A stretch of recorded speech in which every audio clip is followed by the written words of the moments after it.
संभवतः हर व्यक्ति का सुझाव बिहार फर्स्ट, बिहारी फर्स्ट में सम्मिलित हो।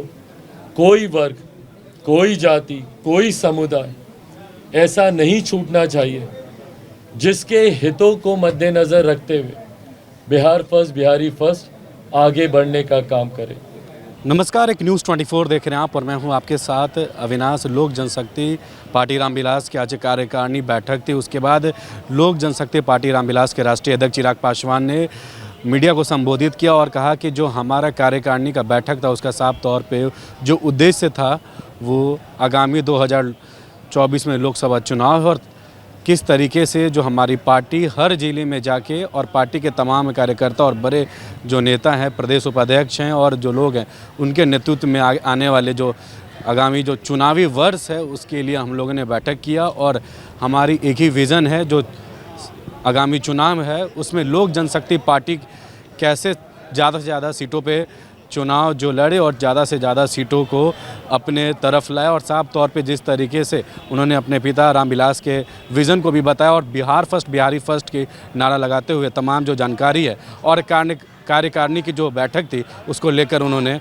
बताया। क्या कुछ कह रहे हैं चिराग पासवान, इस वीडियो को देखें। को और मेहनत करने की ज़रूरत है। इन तमाम बातों को लेकर चर्चा हुई है। इन बातों को भी ध्यान में रखा गया है कि अगर पार्टी गठबंधन में चुनाव लड़ती है तो संभावित सीटें क्या होंगी, गठबंधन का स्वरूप क्या होगा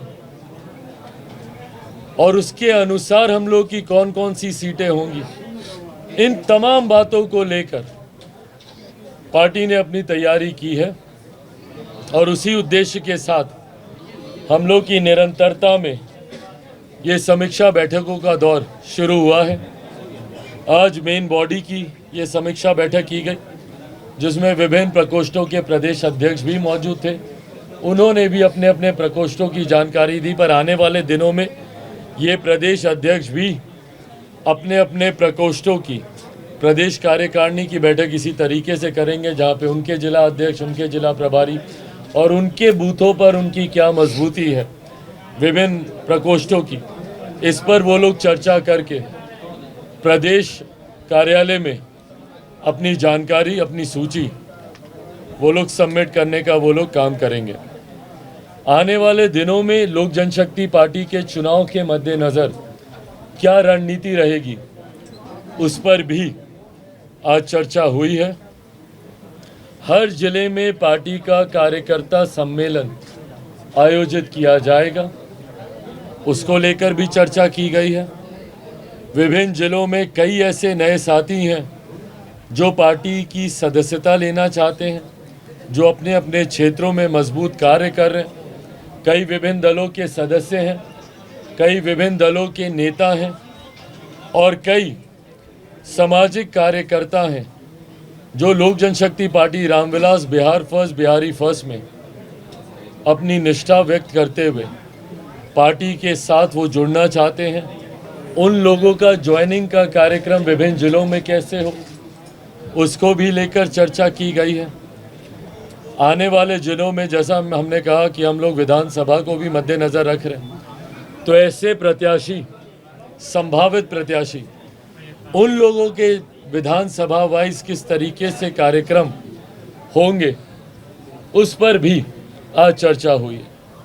ओवरऑल अगर मैं इसको समअप करते हुए अगर मैं कहूँ तो पूर्णतः चुनाव को अब मद्देनज़र रखते हुए और चुनाव में हर परिस्थिति को मद्देनज़र रखते हुए पार्टी किस गठबंधन के साथ, गठबंधन का क्या स्वरूप होगा, इन तमाम परिस्थिति को मद्देनज़र रखते हुए plan A, plan B, plan C, हर प्लान पे काम हुआ है। अंतोगत्वा हम लोग 40 सीटों पर अपनी इतनी मजबूत तैयारी कर रहे हैं और 243 विधानसभा पर हम लोग अपनी मजबूत तैयारी कर रहे हैं। इसको ब्रेकिंग न्यूज़ के तौर पर आप लोग चलाएंगे कि हम लोगों ने अकेले चुनाव लड़ने का या सारी सीटों पर तैयारी का हम लोगों ने फैसला किया। ऐसा होता नहीं है। जब कोई भी राजनीतिक दल या राजनेता ये बोलता है कि हम सारी सीटों पर तैयारी कर रहे हैं, उनको करनी भी चाहिए, क्योंकि बाद में यही सवाल आपकी तरफ से आएंगे भी। मैं पहले भी बोल दूं, बाद में भी आप पूछेंगे तब भी मैं बोलूँगा। उनको करनी भी चाहिए तैयारी, हम लोग भी कर रहे हैं हर सीट पर तैयारी। उद्देश्य इसका ये होता है कि ना सिर्फ जिस सीट पर आप चुनाव लड़ें, ना सिर्फ उस सीट पर आपके संगठन का लाभ सिर्फ आपके प्रत्याशी को हो, बल्कि जिन सीटों पर आप चुनाव नहीं भी लड़ रहे और आपके गठबंधन के साथ ही उस पर चुनाव लड़ रहे, ऐसे में भी आपके संगठन का लाभ उनको मिले। भाई कल को कोई मुझसे गठबंधन क्यों करेगा अगर अधिकांश सीटों पर मेरा संगठन ही नहीं होगा? क्या लाभ होगा किसी दल को मुझसे गठबंधन करके?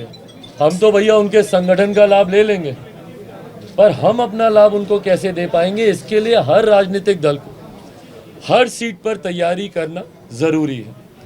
कितनी सीटों पर तालमेल होता है ये गठबंधन के भीतर की बातचीत है, जब ये चर्चा होगी सार्वजनिक इसको किया जाएगा। तो आज इसी उद्देश्य के साथ ये प्रदेश कार्यकारिणी की बैठक बुलाई गई। आने वाले दिनों में बिहार फर्स्ट बिहारी फर्स्ट को और मजबूत, हमारे प्रदेश के ऐसे सम्मानित नेता हों, अभिनेता हों, खिलाड़ी हों या विभिन्न क्षेत्रों के ऐसे सम्मानित महानुभाव, उनसे भी आने वाले दिनों में लोक जनशक्ति पार्टी के नेता मुलाकात करके बिहार फर्स्ट बिहारी फर्स्ट की प्रतिलिपि उनको सौंपने का काम करेंगे, ताकि जो बिहार को विकसित राज्य बनाने के रोड मैप के साथ हम लोग निकले हैं, उसमें अगर किसी और वर्ग की भी अपने कोई सुझाव हो तो उसको भी हम लोग उनके माध्यम से आने वाले दिनों में इनकॉर्पोरेट करने का हम लोग प्रयास करेंगे।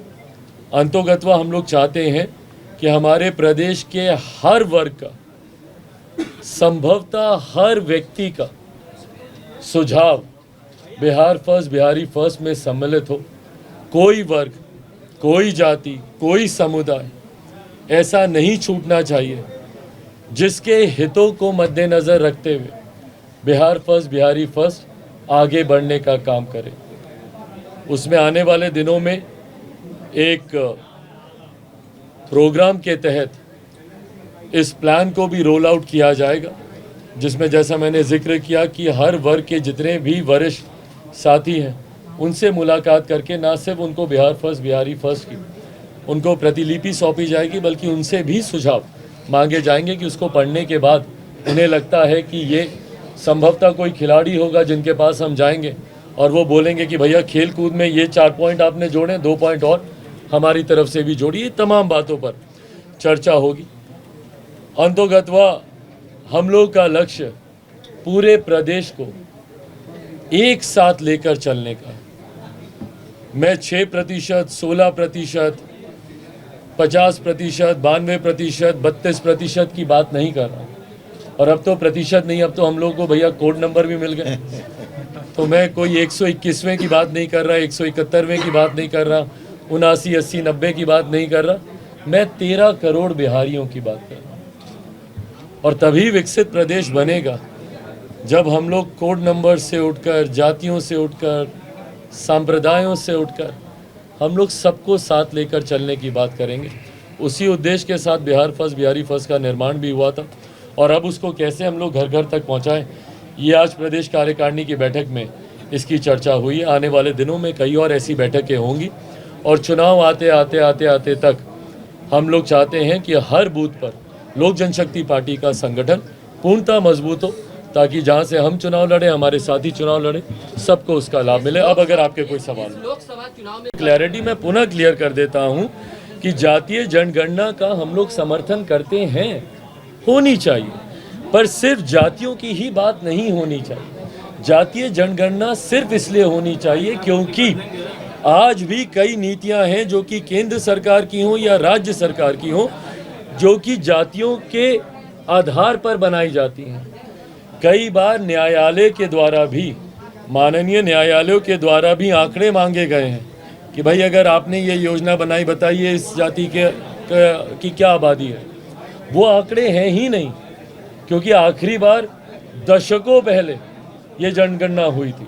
तो ऐसे में एक तरफ जहां हम लोग समर्थन करते हैं कि जातीय जनगणना होनी चाहिए, ताकि जो योजनाएं बने उसमें उसके अनुपात वो राशि आवंटित की जा रही है कि नहीं, और उस राशि का लाभ लेकर वैसी जातियां जो अभी भी मुख्य धारा के साथ नहीं जुड़ पाई हैं, क्या वो जुड़ पा रही हैं कि नहीं, इसलिए हम लोग इसका समर्थन करते हैं। तो आपने सुना साफ तौर पे चिराग पासवान जिस तरीके से उनकी पार्टी की कार्यकारिणी बैठक हुई उसको लेकर उन्होंने अहम जानकारी भी दी है और जो विज़न और जो उनका लक्ष्य है, चिराग पासवान ने ये भी कहा कि जिनको भी हमारी पार्टी में आना है, जो बिहार फर्स्ट और बिहारी फर्स्ट के नारा से के साथ समझौता कर सकते हैं, वो हमारी पार्टी में आ सकते हैं। और आगामी लोकसभा चुनाव और चुनावी वर्ष जिस तरीके से विधानसभा का भी चुनाव है उसको लेकर भी उन्होंने कहा कि उसकी भी तैयारी कर रहे हैं और जो सीटें हैं वो कैसे ज़्यादा से ज़्यादा हर ज़िले में जाके हमारे पार्टी के नेतृत्व जो करता है वो गए और समीक्षा किए और